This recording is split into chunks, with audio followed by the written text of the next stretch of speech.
Falar um pouquinho do Ministério Público Eleitoral, já que o concurso ele é para promotor de justiça, e lembrar que a expressão Ministério Público Eleitoral ela não está prevista no texto constitucional. Toda a Constituição Federal ela não prevê em nenhum artigo a expressão Ministério Público Eleitoral. Na verdade, o fundamento de atuação dos promotores de justiça na área eleitoral ele é dado pelo artigo 127 da Constituição Federal, quando estabelece que o Ministério Público é instituição permanente e essencial à função jurisdicional, e que tem por atribuição, uma delas é a defesa da ordem democrática, a defesa do regime democrático.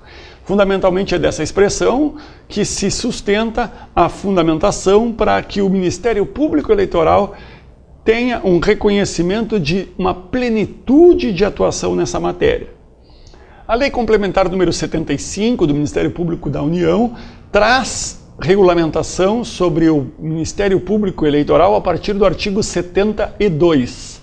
A partir do artigo 72 até o 80, a Lei Complementar número 75 traz algumas matérias relativas à função do Ministério Público Eleitoral, que tem 3 tipos de órgãos, Procurador-Geral Eleitoral, com atuação no Tribunal Superior Eleitoral. O Procurador-Geral Eleitoral é o mesmo Procurador-Geral da República e, portanto, ele não possui limite de recondução. O Procurador Regional Eleitoral, portanto, ele pode ser reconduzido por inúmeras vezes, fundamentalmente porque o artigo 128, parágrafo 1º da Constituição, estabelece que é permitida a recondução e não uma recondução ao Procurador-Geral da República. O Procurador-Geral Eleitoral, portanto, tem atuação perante o Tribunal Superior Eleitoral, enquanto que perante o Tribunal Regional Eleitoral, quem atua, quem representa o Ministério Público é o PRE, ou Procurador Regional Eleitoral. O Procurador Regional Eleitoral é um membro do Ministério Público Eleitoral de 2º grau, membro do Ministério Público Federal de 2º grau, é um procurador regional da República, portanto, e se entende que os procuradores regionais eleitorais, eles têm atuação por um biênio permitida uma recondução. Portanto, o tempo de atuação de um procurador regional eleitoral, como regra, ele equivale a um tempo de atuação de um ministro do Tribunal Superior Eleitoral, que também tem uma previsão de um biênio com uma recondução. Assim como os membros do próprio Ministério, do próprio TRE, têm essa mesma previsão.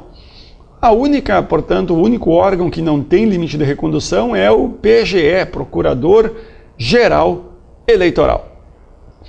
Se o Procurador-Geral Eleitoral representa o Ministério Público no TSE e o Procurador Regional Eleitoral representa o Ministério Público no Tribunal Regional Eleitoral, os promotores eleitorais são os membros do Ministério Público que atuam perante as zonas eleitorais. Portanto, o promotor eleitoral tem atuação junto aos juízes eleitorais. E os promotores eleitorais são promotores de justiça do Estado. Portanto, também exercem uma função delegada, da mesma forma que os juízes de direito. A resolução número 30 do Conselho Nacional do Ministério Público de 2008, Resolução 30 de 2008, estabelece os critérios de indicação dos promotores para atuar perante os juízes ou as zonas eleitorais. E lá fica claro que a indicação ou a designação de um membro do Ministério Público para atuar como promotor eleitoral é um ato complexo. Por quê? Porque exige uma indicação do Procurador-Geral de Justiça para haver uma designação do Procurador Regional Eleitoral. Portanto, ele necessita desse ato dúplice. Indica o PGJ e designa o PRE. Para exercer a função de promotor eleitoral, o membro do Ministério Público tem que não ter filiação partidária há pelo menos 2 anos. Isso é uma exigência do artigo 80 da Lei Complementar número 75. E a regra é que o Ministério Público Eleitoral intervenha em todas as fases do processo eleitoral. Ele sempre vai ter reconhecida a sua atuação em qualquer que seja o processo eleitoral. Quando não for o autor, por ter legitimidade ativa para ajuizar ações eleitorais, ele intervirá necessariamente como custos leges. A única exceção em relação à legitimidade do Ministério Público Eleitoral é a questão das multas eleitorais. A execução das multas eleitorais entende a jurisprudência do TSE que ela é atribuição da Procuradoria da Fazenda Pública, porque isso é uma dívida ativa não tributária da União. A Procuradoria-Geral, então, da Fazenda Pública vai acabar ingressando com execuções de multa eleitoral na própria Justiça Eleitoral. Falar um pouquinho de sistemas.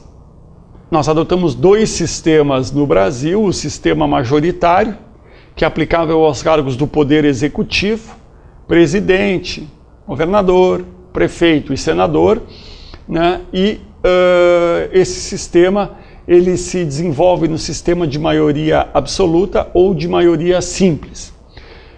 Maioria simples vence aquele que tiver mais votos, independentemente de qualquer quórum qualificado. Tendo mais votos do que em relação aos seus adversários, a pessoa está eleita sem se cogitar de um quantum mínimo.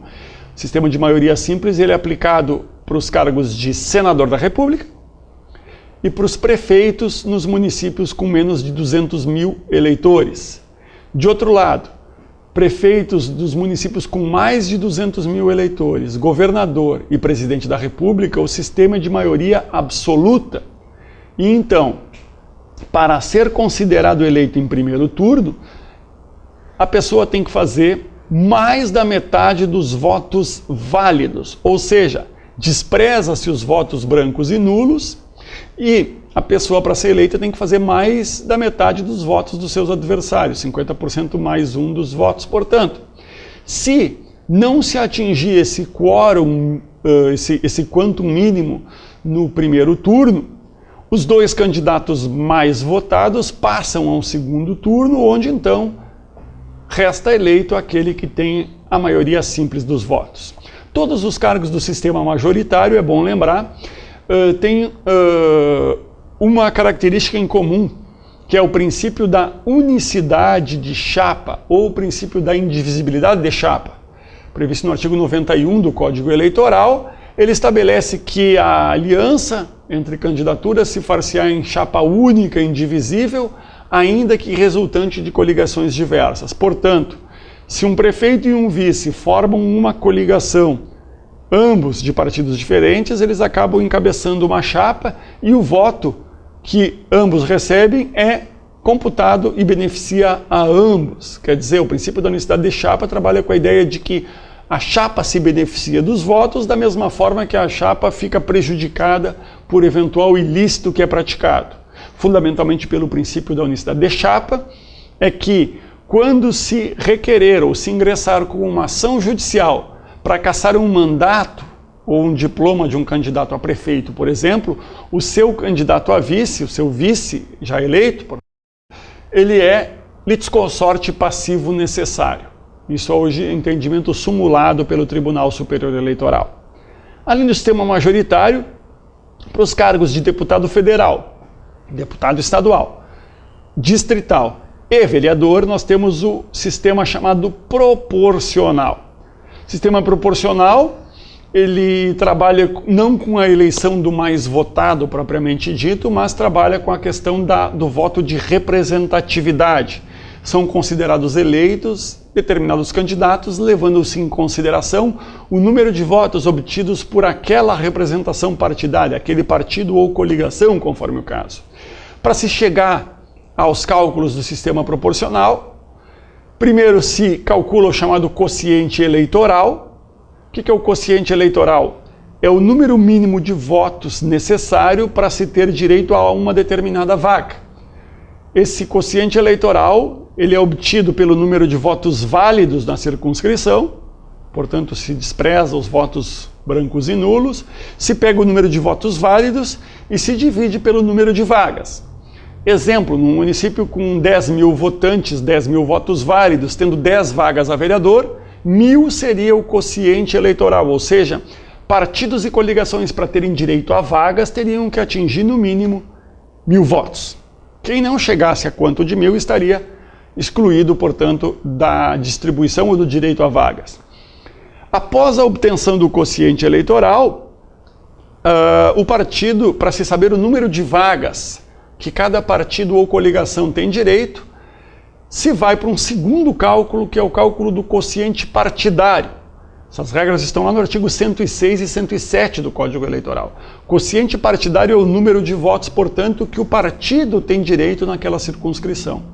E para se obter o número de votos do quociente partidário, se pega o número de votos válidos daquele partido ou coligação e se divide pelo quociente eleitoral. Por exemplo, um partido que teria feito, nesse nosso exemplo inicial, 4.000 votos válidos, se dividiria pelo quociente eleitoral, que é 1.000, o partido teria direito a 4 vagas, então, a serem distribuídas pelos seus candidatos. Pegariam os 4 mais votados.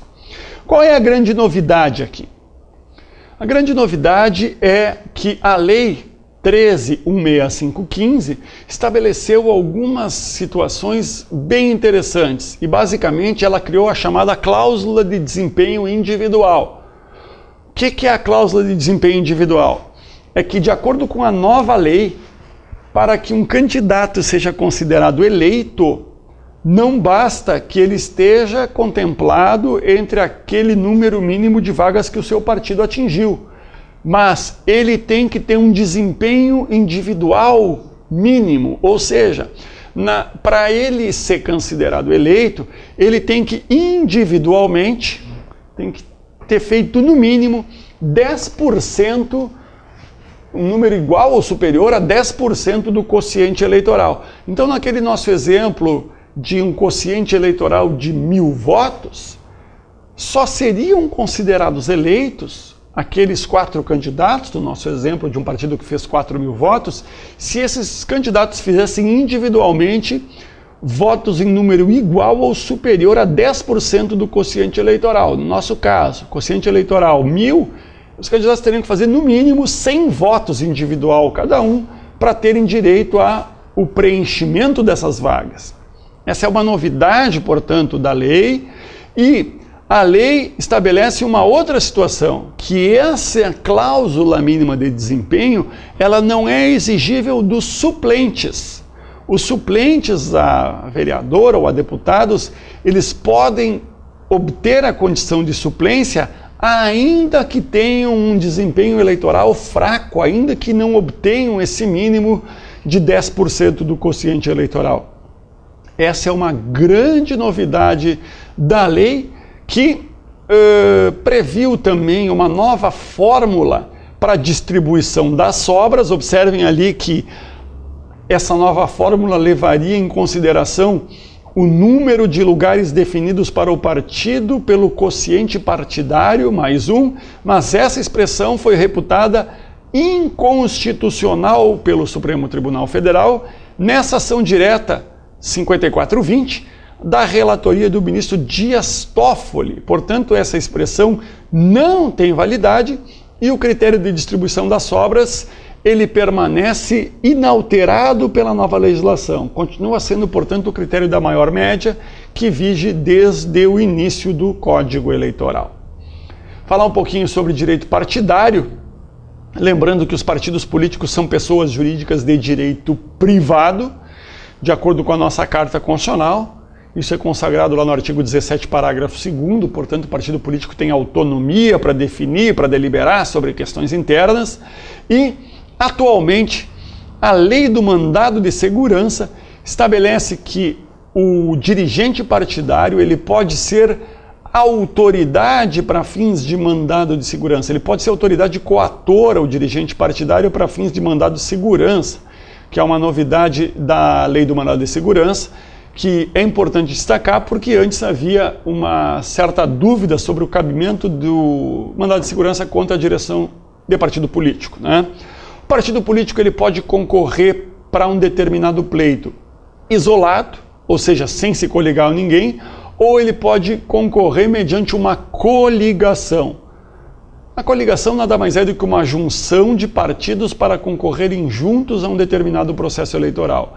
A coligação se forma com a manifestação de vontade conjunta desses partidos políticos, eles, através da convenção, decidem se coligar e ela tem os seus efeitos até a data da eleição. Embora com a eleição, em princípio, se acabe a coligação, a jurisprudência tem entendido que a legitimidade da coligação para as ações eleitorais que ocorrem após a eleição continua íntegra. Portanto, embora a coligação seja um ente que tem a sua existência desde a convenção até a data da eleição, é reconhecida a legitimidade para a coligação litigar em juízo ainda após o evento pleito, fundamentalmente porque ela tem interesses inequívocos no desdobramento de determinadas ações eleitorais. A regra é que as brigas, as contendas, as quisilas oriundas dos partidos políticos, elas sejam solvidas sempre perante a justiça comum, fundamentalmente porque o partido político é uma pessoa jurídica de direito privado e possui autonomia para se autorregulamentar. Somente de modo excepcional é que, havendo reflexo no processo eleitoral, é que a competência para dirimir questões partidárias passa a ser da Justiça Eleitoral. Portanto, para ter competência da Justiça especializada, a briga ou a lide da agremiação partidária tem que apresentar reflexos no processo eleitoral. Isso ocorre, por exemplo, quando houver uma discussão do partido político em uma convenção que vai escolher candidatos para um processo eletivo. As convenções que ocorrem entre 20 de julho agora e 5 de agosto. Havendo uma discussão nessa convenção interna do partido político que suprima de alguém daquela convenção uma condição de elegibilidade, essa matéria vai ser discutida perante a Justiça Eleitoral, porque existe essa questão específica que atrai a competência da Justiça Especializada.